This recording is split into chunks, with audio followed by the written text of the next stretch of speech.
ಎಲ್ಲರಿಗೂ ನಮಸ್ಕಾರ. Amitha's kitchen and life style ಸ್ವಾಗತ. ಸ್ನೇಹಿತರೆ ನೋಡಿ, ನಾನು ಈ ಕಪ್ಪಲ್ಲಿ 1.5 ಕಪ್ಪಿನಷ್ಟು ಇಡ್ಲಿ ರವೆಯನ್ನು ತಗೊಳ್ತಾ ಇದ್ದೇನೆ.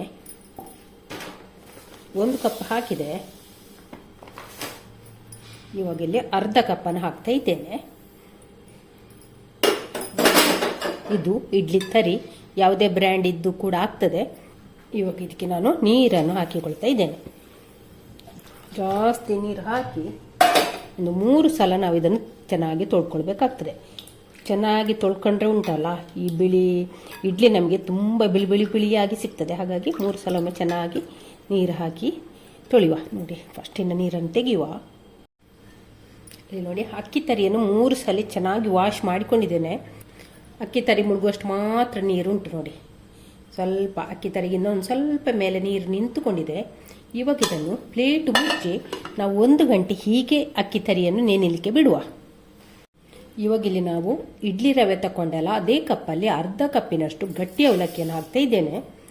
ನೋಡಿ, ಈ ಥರ ಗಟ್ಟಿ ಅವಲಕ್ಕಿ, ಮಿಕ್ಸ್ಚರ್ ಅವಲಕ್ಕಿ ಅಂತ ಹೇಳ್ತೇವಲ್ಲ, ಅದನ್ನು ತಗೊಂಡಿದ್ದೇನೆ ಅರ್ಧ ಕಪ್ಪಿನಷ್ಟು. ಅದಕ್ಕೀಗ ನೀರನ್ನು ಹಾಕ್ತಾ ಇದ್ದೇನೆ. ಇವಾಗ ಅವಲಕ್ಕಿಯನ್ನು ಕೂಡ ತುಂಬ ನೀರಲ್ಲಿ ಒಂದು 3 ಸಲ ಅವಲಕ್ಕಿಯನ್ನು ಕೂಡ ಚೆನ್ನಾಗಿ ತೊಳಿಬೇಕು. ಈ ಅವಲಕ್ಕಿಯಲ್ಲಿದ್ದ ಧೂಳೆಲ್ಲ ಹೋಗಬೇಕು. ಇಲ್ಲಿ ಅವಲಕ್ಕಿಯನ್ನು ಕೂಡ 3 ಸಲ ಚೆನ್ನಾಗಿ ವಾಶ್ ಮಾಡಿಕೊಂಡಿದ್ದೇನೆ. ಹೀಗೆ ಅವಲಕ್ಕಿ ಬಿಳಿ ಬರಬೇಕು.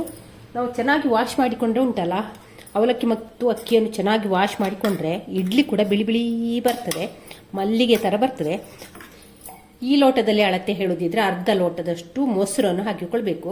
ರವೆ ಎಲ್ಲ ತಗೊಂಡೇವಲ್ಲ, ಅಕ್ಕಿ ಎಲ್ಲ ತಗೊಂಡೇವಲ್ಲ, ಅದೇ ಕಪ್ಪಲ್ಲಿ ಅರ್ಧ ಕಪ್ಪಿನಷ್ಟು ಮೊಸರನ್ನು ಕೂಡ ಇದಕ್ಕೆ ಸೇರಿಸ್ಕೊಳ್ಬೇಕು. ಇವಾಗ ನಾನು ಇದಕ್ಕೆ ಮೊಸರನ್ನು ಸೇರಿಸ್ಕೊಳ್ತಾ ಇದ್ದೇನೆ. ಸೇರಿಸಿ ಒಮ್ಮೆ ಚೆನ್ನಾಗಿ ಮಿಕ್ಸ್ ಮಾಡುವ.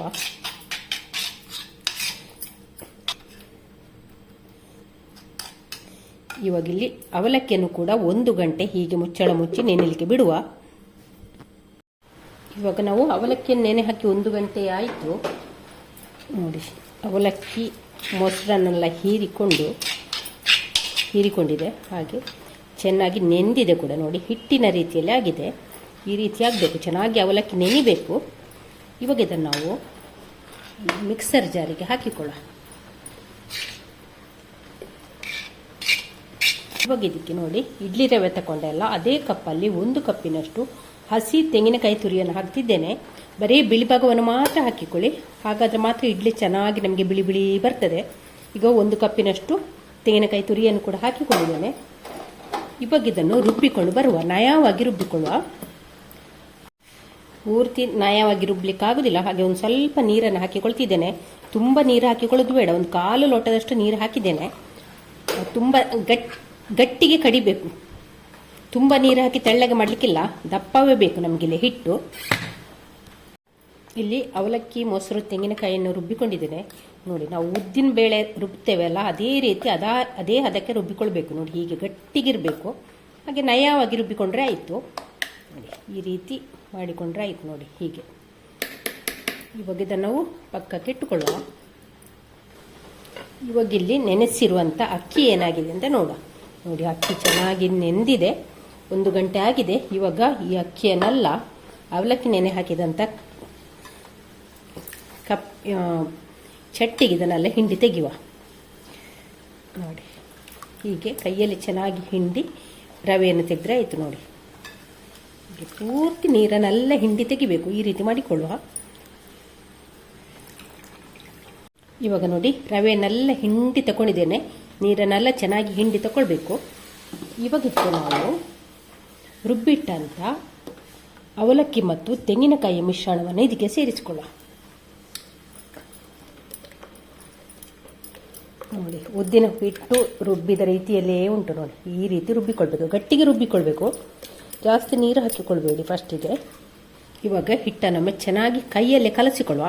ಈ ಅಕ್ಕಿ ತರಿ ಮತ್ತು ರುಬ್ಬಿದಂಥ ಅವಲಕ್ಕಿ ಎಲ್ಲ ಚೆನ್ನಾಗಿ ಮಿಕ್ಸ್ ಆಗಬೇಕು. ಜಾಸ್ತಿ ನೀರು ಹಾಕಿಕೊಂಡು ಕಲಸಬೇಡಿ ಫಸ್ಟಿಗೆ. ಕಲಸಿ ಆದ ನಂತರ ನಿಮಗೆ ಅಂದಾಜಾಗ್ತದೆ ನೀರು ಬೇಕಾ ಬೇಡವಾ ಅಂತ, ಆಗ ಸೇರಿಸಿಕೊಂಡ್ರೆ ಆಯಿತು. ಯಾಕೆಂದರೆ ಕಲಸುವಾಗ ಇದೊಂದು ಸ್ವಲ್ಪ ಹಿಟ್ಟು ತೆಳ್ಳಗಾಗ್ತದೆ, ಹಾಗೆ ಒಂದು ಸ್ವಲ್ಪ ಗಟ್ಟಿಗೆ ಕಲಸಿಕೊಳ್ಬೇಕು. ಇವಾಗ ಇದಕ್ಕೆ ರುಚಿಗಾಗುವಷ್ಟು ಉಪ್ಪನ್ನು ಸೇರಿಸ್ತಾ ಇದ್ದೇನೆ. ಉಪ್ಪು ಹಾಕಿ ಒಮ್ಮೆ ಚೆನ್ನಾಗಿ ಮಿಕ್ಸ್ ಮಾಡುವ.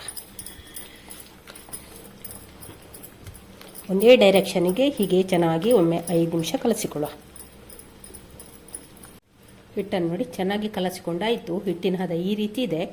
ನಿಮಗೆ ಟೈಮ್ ಉಂಟು ಅಂತಿದ್ರೆ ಇದನ್ನೊಂದು 2-3 ಗಂಟೆ ಹೀಗೆ ಹುದುಗಲಿಕ್ಕೆ ಬಿಡ್ಬೋದು. ನಿಮಗೆ ಟೈಮ್ ಇಲ್ಲ, ಕೂಡಲೇ ಆಗಬೇಕು, ತಕ್ಷಣವೇ ಆಗಬೇಕು ಅಂತಿದ್ರೆ ಈ ಹಿಟ್ಟಿಗೆ ನೀವು ಒಂದು 2 ಚಿಟಿಕೆಯಷ್ಟು ಸೋಡವನ್ನು ಹಿಟ್ಟಿಗೆ ಮಿಕ್ಸ್ ಮಾಡಿ ಉಪಯೋಗಿಸ್ಕೊಳ್ಬೋದು. ಇಡ್ಲಿ ಮಾಡ್ಬೋದು ಕೂಡಲೇ. ನಿಮಗೆ ಟೈಮು ಉಂಟು ಅಂತಿದ್ರೆ ಇದನ್ನೊಂದು 3 ಗಂಟೆ ಹುದುಗಲಿಕ್ಕೆ ಹೀಗೆ ಬಿಡಿ. 2-3 ಗಂಟೆ ಹುದುಗಲಿಕ್ಕೆ ಬಿಡಿ. ಸೋಡಾ ಈನೋ ಏನು ಸಹ ಹಾಕಬೇಕು ಅಂತಿಲ್ಲ. ತಕ್ಷಣವೇ ಮಾಡಬೇಕು ಅಂತಿದ್ರೆ ಈನೋ ಅಥವಾ ಸೋಡಾವನ್ನು ಹಾಕಿಕೊಂಡ್ರೆ ಆಯಿತು. ಇಲ್ಲಿ ಹಿಟ್ಟನ್ನು ಕಲಸಿಟ್ಟು 2.5 ಗಂಟೆ ಆಯಿತು. ನಾನು ನಿಮಗೆ 3 ಗಂಟೆ ಅಂತ ಹೇಳಿದೆ, 2.5 ಗಂಟೆ ಆಯಿತು. ಹಿಟ್ಟು ನೋಡಿ ಹುದುಗಿ ಬಂದಿದೆ ನೋಡಿ, ಈ ರೀತಿ ಬಂದಿದೆ ನೋಡಿ. ಹಿಟ್ಟಿನ ಹದ ಈ ರೀತಿ ಇದೆ ನೋಡಿ. ಒಂದು ಸ್ವಲ್ಪ 1 ಟೇಬಲ್ ಸ್ಪೂನಷ್ಟು ನೀರನ್ನು ಹಾಕ್ತಾ ಇದ್ದೇನೆ. ಹಾಕಿ ಒಮ್ಮೆ ಚೆನ್ನಾಗಿ ಮಿಕ್ಸ್ ಮಾಡುವ. ಇವಾಗ ಇಲ್ಲಿ ಇಡ್ಲಿ ಸ್ಟ್ಯಾಂಡ್ ತಗೊಂಡಿದ್ದೇನೆ. ಅದಕ್ಕೆ ಸ್ವಲ್ಪ ಕೊಬ್ಬರಿ ಎಣ್ಣೆಯನ್ನು ಹಚ್ಚುತ್ತಾ ಇದ್ದೇನೆ. ಕೊಬ್ಬರಿ ಎಣ್ಣೆ ಹಚ್ಚಿದ್ರೆ ಪರಿಮಳ ಒಳ್ಳೆಯದಿರ್ತದೆ. ಇವಾಗ ನಾವು ಹಿಟ್ಟನ್ನು ಹಾಕಿಕೊಳ್ಳುವ. ಫುಲ್ಲು ಹಾಕಿಕೊಳ್ಳೋದು ಬೇಡ, ಒಂದು ಸ್ವಲ್ಪ 1/4 ಅಂಶ ಹಾಕಿಕೊಂಡ್ರೆ ಸಾಕು.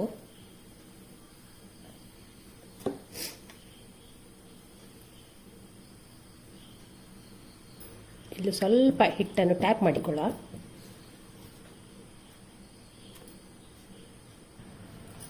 ಇವಾಗ ಇಲ್ಲಿ ಹಿಟ್ಟನ್ನೆಲ್ಲ ಇಡ್ಲಿ ಸ್ಟ್ಯಾಂಡಿಗೆ ಹಾಕಿಕೊಂಡಾಯಿತು. ಹಾಗೆ ಇಲ್ಲಿ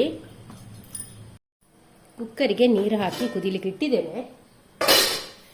ನೀರು ನೋಡಿ ಚೆನ್ನಾಗಿ ಬಿಸಿ ಆಗಿದೆ. ಇವಾಗ ನಾವು ಇಡ್ಲಿ ಸ್ಟ್ಯಾಂಡನ್ನು ಇಟ್ಟುಕೊಳ್ಳುವ.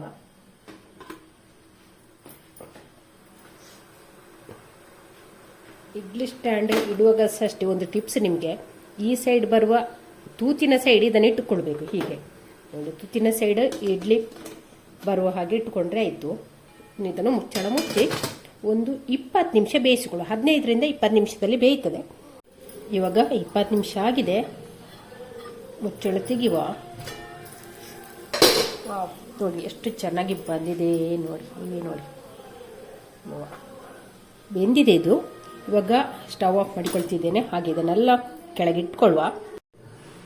ನಮ್ಮ ನೋಡಿ ತೆಂಗಿನಕಾಯಿ ಇಡ್ಲಿ ಎಷ್ಟು ಚೆನ್ನಾಗಿ ಬಂದಿದೆ ನೋಡಿ. ಎಷ್ಟು ಉಬ್ಬಿ ಬಂದಿದೆ, ನಿಮಗೆ ಅಂದಾಜಾಗ್ಬೋದು ಅಲ್ವಾ. ನೋಡಿ ಇನ್ಸ್ಟೆಂಟಾಗಿ ಕೂಡ ಮಾಡ್ಬೋದು. ಸೋಡಾ ಏನಾದರೂ ಹಾಕಿಕೊಂಡು ತಕ್ಷಣಕ್ಕೆ ಕೂಡ ಈ ಇಡ್ಲಿ ಮಾಡ್ಬೋದು. ನಾನಂದರೆ ಒಂದು 2.5 ಗಂಟೆಯಷ್ಟು ಹೊತ್ತಿದ್ದನ್ನು ನಾನು ಹಾಗೆ ಹುದುಗಲಿಕ್ಕೆ ಬಿಟ್ಟಿದ್ದೆ. ನೋಡಿ ಎಷ್ಟು ಚೆನ್ನಾಗಿ ಬಂದಿದೆ ನೋಡಿ. ಹಾಗೆ ಚೆನ್ನಾಗಿ ಎದ್ದು ಕೂಡ ಬಂದಿದೆ. ಎಷ್ಟು ಸಾಫ್ಟಾಗಿ ಬಂದಿದೆ ನೋಡಿ. ತುಂಬಾ ಸಾಫ್ಟಾಗಿ ತುಂಬಾ ಅದ್ಭುತವಾಗಿ ಕೂಡ ಬಂದಿದೆ. ಎಲ್ಲವೂ ಕೂಡ ಚೆನ್ನಾಗಿ ಬಂದಿದೆ. ನೀವು ಕೂಡ ಇದನ್ನೊಂದ್ಸಲ ಟ್ರೈ ಮಾಡಲೇಬೇಕಾದಂಥ ಒಂದು ರೆಸಿಪಿ. ಈ ಟ್ರೇಯಲ್ಲಿ ಮಾಡಿದ್ದು ನೋಡಿ. ಇದು ಕೂಡ ಎಷ್ಟು ಚೆನ್ನಾಗಿ ಬಂದಿದೆ ನೋಡಿ. ತುಂಬಾ ಸುಲಭವಾಗಿ ತಣ್ಣಗಾದ ನಂತರ ಎಬ್ಬಿಸಿಕೊಂಡ್ರೆ ಆಯಿತು ನೋಡಿ. ಸ್ನೇಹಿತರೆ, ನಿಮಗೆ ಈ ಇಡ್ಲಿ ರೆಸಿಪಿ ಇಷ್ಟ ಆಯಿತಾ? ಹಾಗಾದರೆ ಎಲ್ಲರಿಗೂ ಶೇರ್ ಮಾಡಿ, ಹಾಗೆ ಒಂದು ಲೈಕ್ ಮಾಡಿ. ಹಾಗೆ ನಾಳಿನ ಹೊಸ ಬ್ಲಾಗ್ ಅಥವಾ ರೆಸಿಪಿಯೊಂದಿಗೆ ಸಿಗೋಣ. ಅಲ್ಲಿವರೆಗೆ take care, bye bye. Thank you ಸ್ನೇಹಿತರೆ.